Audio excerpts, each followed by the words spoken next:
Welcome back to my video series on what it takes to purchase a home in today's market.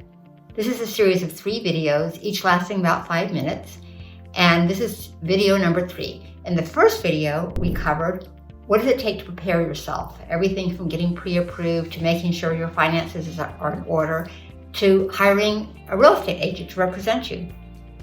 In the second video, we talked about searching for the home and the paperwork involved in making the initial offer to get it accepted. Now in the third and final video, we're going to talk about once your offer is accepted, what are the next steps that are necessary to get you to the closing table where you can then become the proud owner of your new home. So thanks again for watching, and right now we're going to start on video number 3.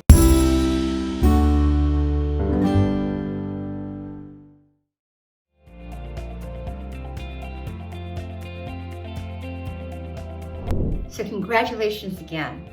Your offer has been accepted. You're now in contract. And so now what do you have to do to make sure that you successfully close on your home? Well, know that your offer is conditional on a number of things, including the home inspection, the appraisal of the property if you are taking out a loan, and your ability to get the final loan. One of the first things you will need to do, however, is to put down an earnest or good faith money deposit within the first few days. The amount is up to you and the seller, but it is usually 3% of the purchase price.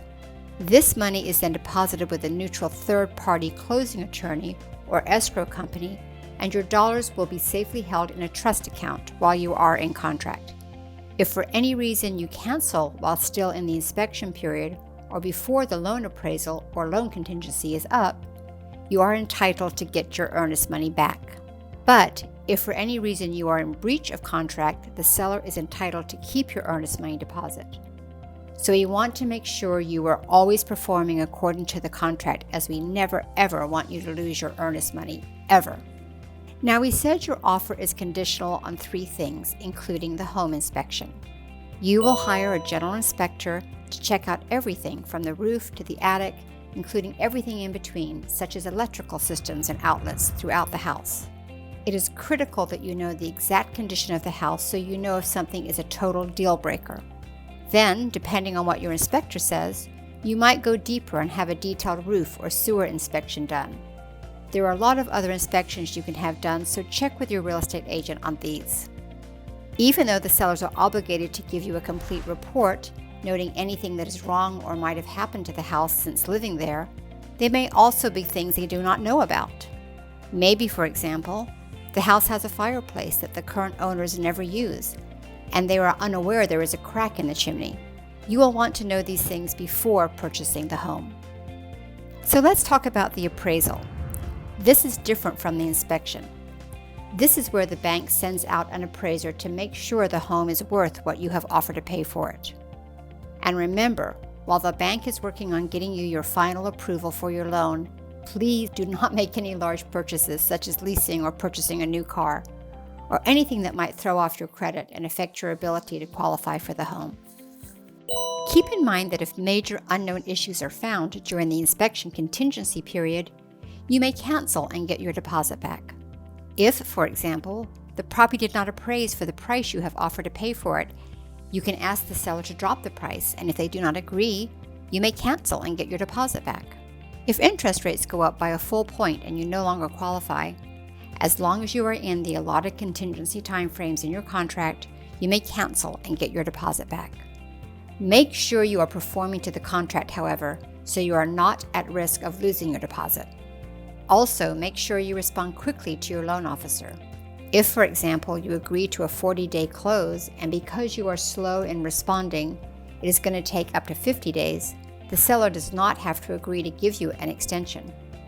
Finally, it's closing time. A few days before closing, there will be a final walkthrough. This is to make sure the seller did not take any items they said they were leaving. Now it's time to go to the closing table at your escrow or attorney's office and to sign all the final paperwork. Your lender will also tell you exactly how much money to bring to closing. And once all the paperwork has been signed and processed, you will receive the keys to your new home. And remember, if you live in the house 5 to 7 to 10 years, you can make a lot of money as long as the market keeps going up. And even if it goes a little down, in time, it always comes back stronger. So congratulations, and thank you again for listening to this 3-part series. And keep in mind, these are just general points. Your agent will cover in more detail the specific points so that you and your family can enjoy all the benefits of wonderful home ownership. So there you have it. Those are the steps it takes to successfully purchase a home in today's market.